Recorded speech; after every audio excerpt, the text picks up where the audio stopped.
Alhamdulillahilladzi arsala rasulahu bil huda wa dinil haq liyudhhirahu 'alad dini kullihi wa kafa billahi shahida.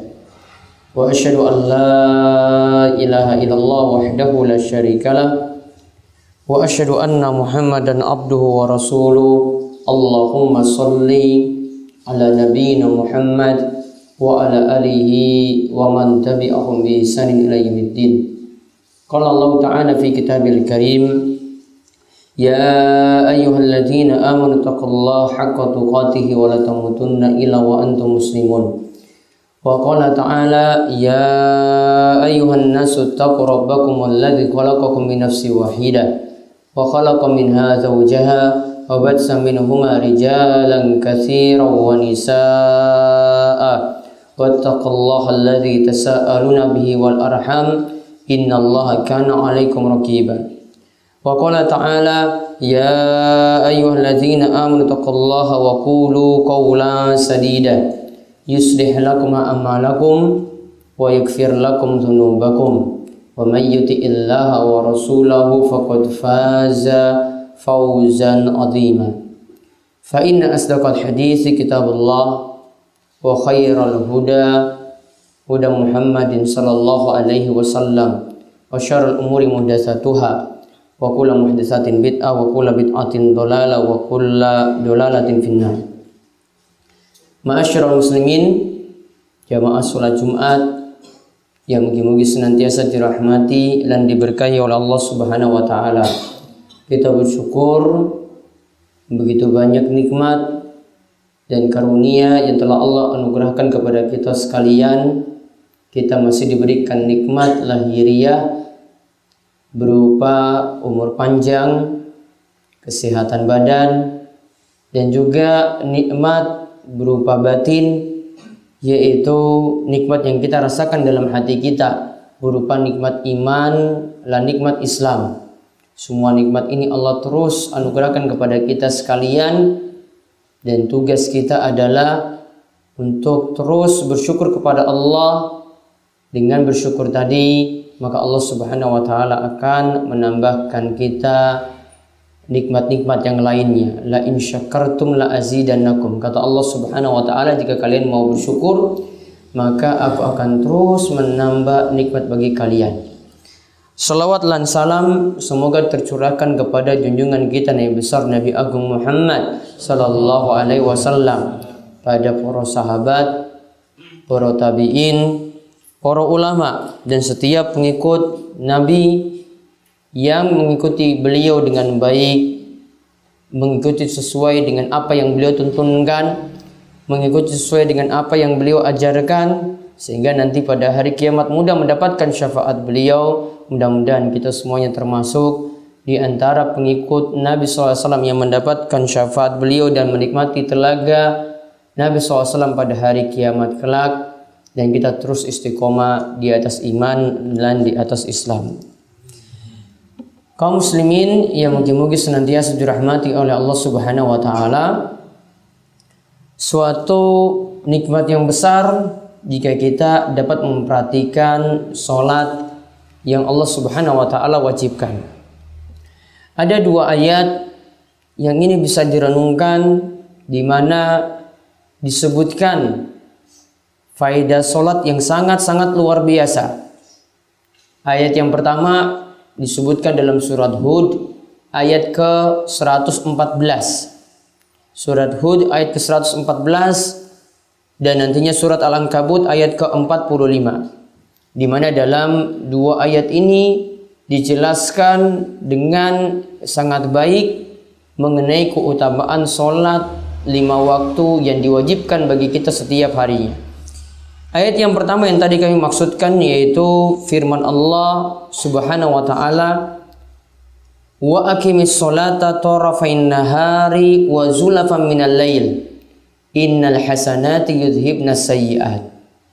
Kata Allah Subhanahu wa taala, kerjakanlah salat di penghujung, di tepian siang, dan juga di awal-awal malam. Di tepian siang yang dimaksudkan sini adalah sholat zuhur dan sholat asar.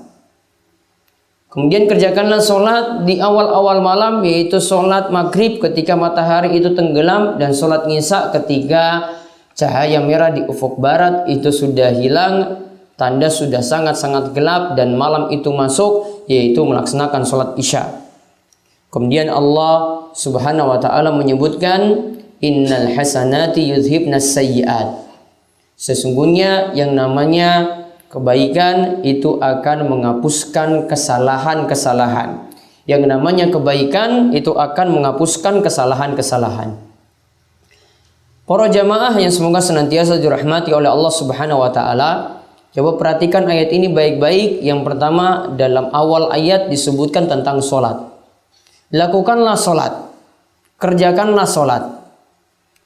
Dan di sini dengan menggunakan kalimat aqimis sholah, mengerjakan namun bukan sekedar mengerjakan, namun dikatakan menegakkan sholat.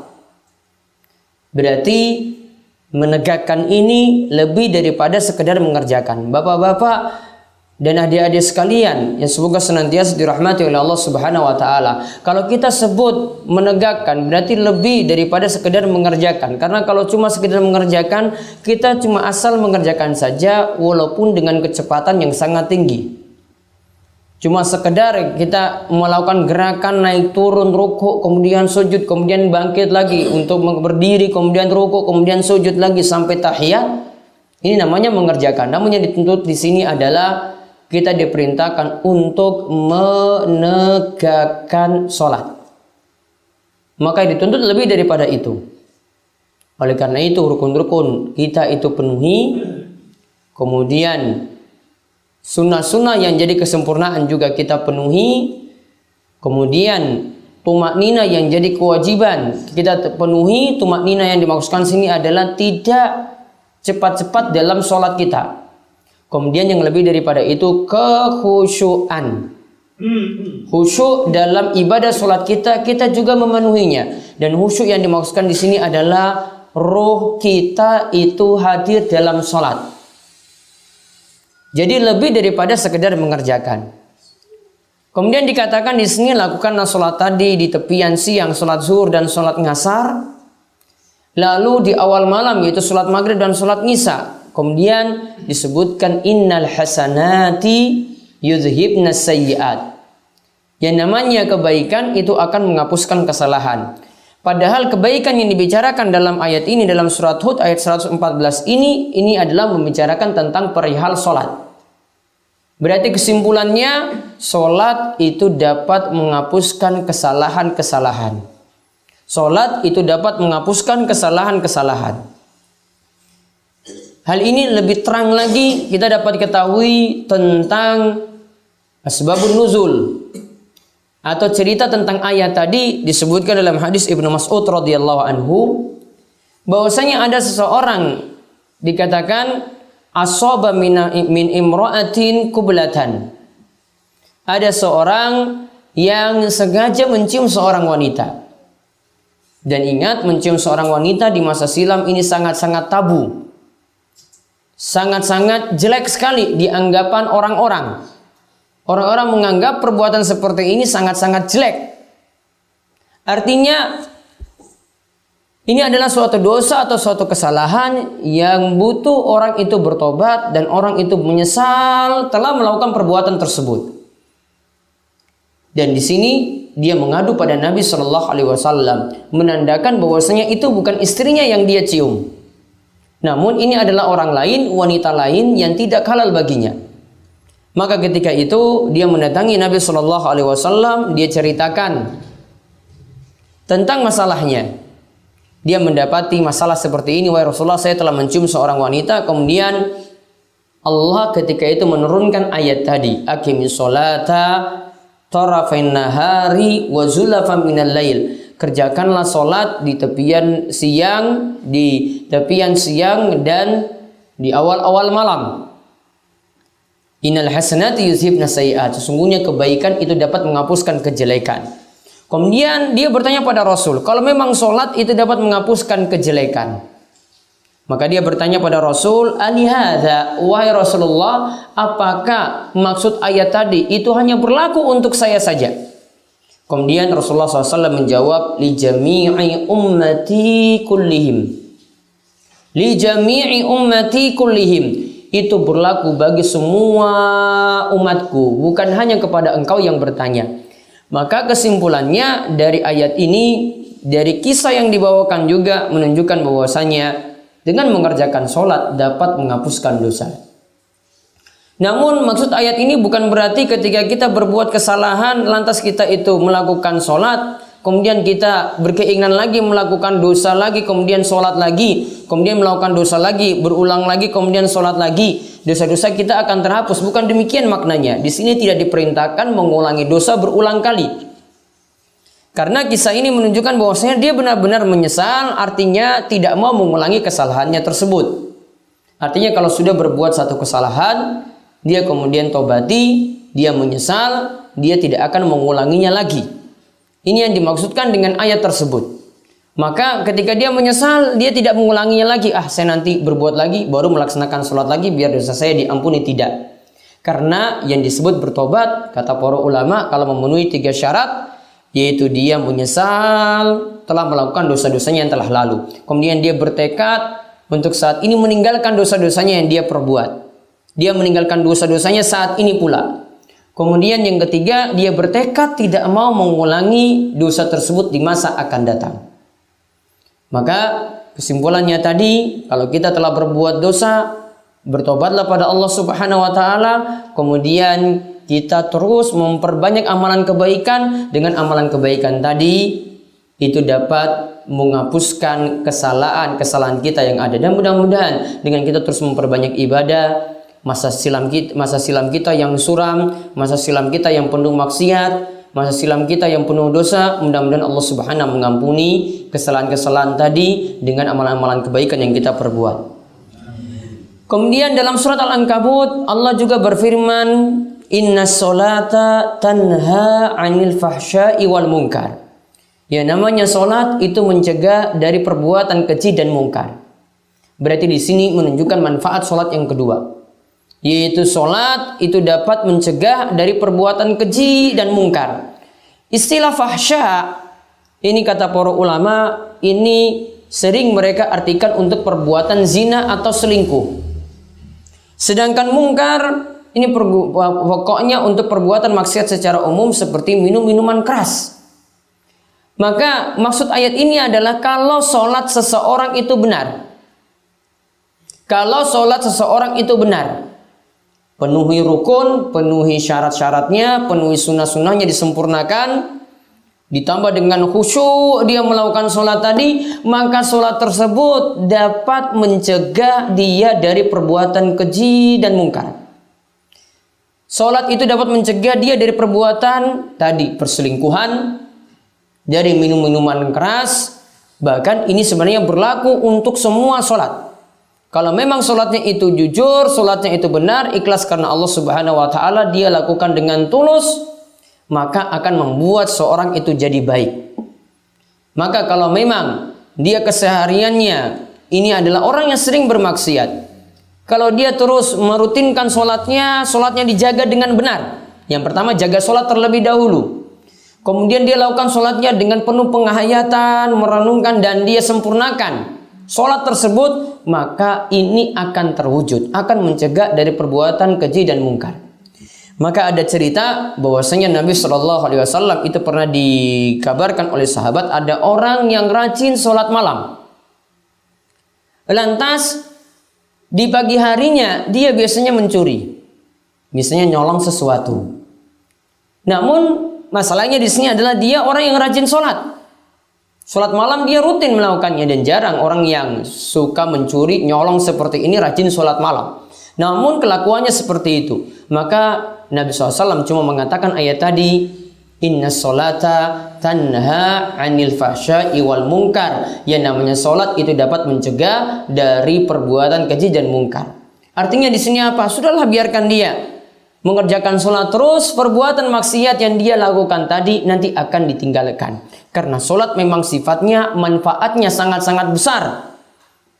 dapat membuat orang itu jadi baik, dapat membuat perselingkuhannya tadi itu jadi berhenti, dapat membuat yang biasanya kecanduan minuman keras juga jadi sadar. Sholat akan mengantarkan seperti itu. Dan mudah-mudahan kita mendapatkan manfaat dari sholat kita sebagaimana yang disebutkan dalam surat Al-Ankabut ayat ke-45 dan juga surat Hud ayat ke-114 tadi. Aku qouli hadza wa astaghfirullah li wa lakum wa lisairil muslimin innahu was-sami'ul alim.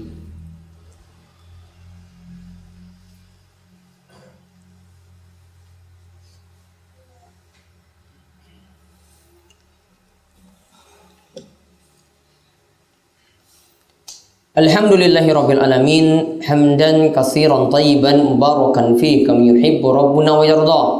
Wa asyhadu an la ilaha illallah wahdahu la syarikalah wa asyhadu anna Muhammadan abduhu wa rasuluh. Allahumma shalli ala nabiyyina Muhammadin wa ala alihi wa man tabi'ahum bi ihsanin ila yaumiddin.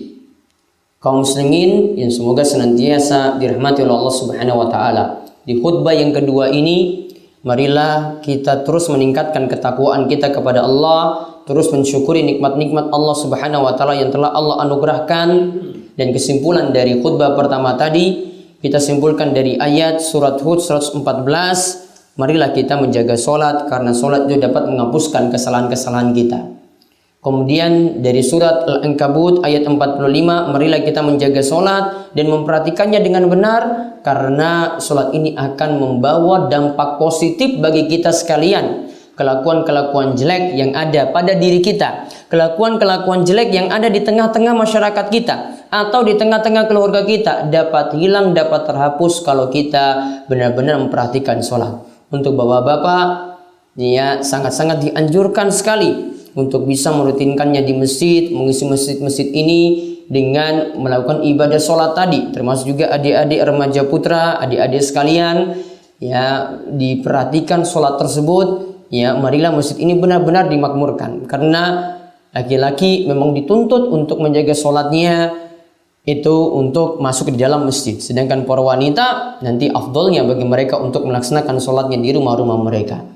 Di akhir khutbah ini, yang kami juga ingatkan untuk berselawat kepada Nabi SAW. Siapa yang berselawat kepada Nabi sekali, maka Allah akan memberikan ampunan kepadanya sebanyak 10 kali.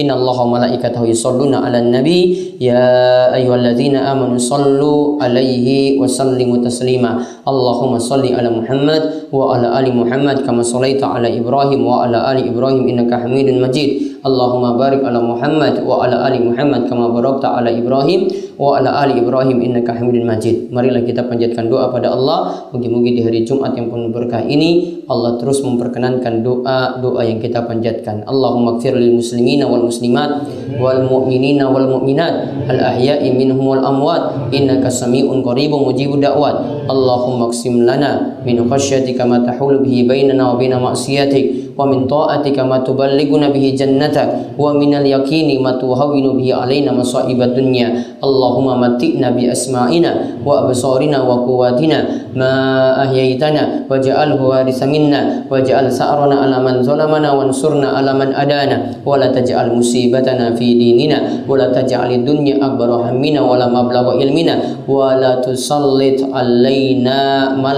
la yarhamuna. Rabbana hab lana min azwajina wa dzurriyyatina qurrata a'yun waj'alna lil muttaqina imama. Allahumma inna na'udzubika min zawali nikmatik wa tahawuli afiyatik wa fujaati niqmatik wa jami'i sakhatik. Rabbana atina fid dunya hasanah wa fil akhirati hasanah wa qina adzabannar. Rabbana atina fid dunya hasanah wa fil akhirati hasanah wa qina adzabannar. Rabbana atina fid dunya hasanah wa fil akhirati hasanah wa qina adzabannar. Innallaha ya'muru bil adli wal ihsan wa ita'i dzil qurba wa yanha 'anil fahsya'i wal munkar wal baghi ya'idzukum la'allakum tadhakkarun wa la dzikrullahi akbar. Aqimus shalah.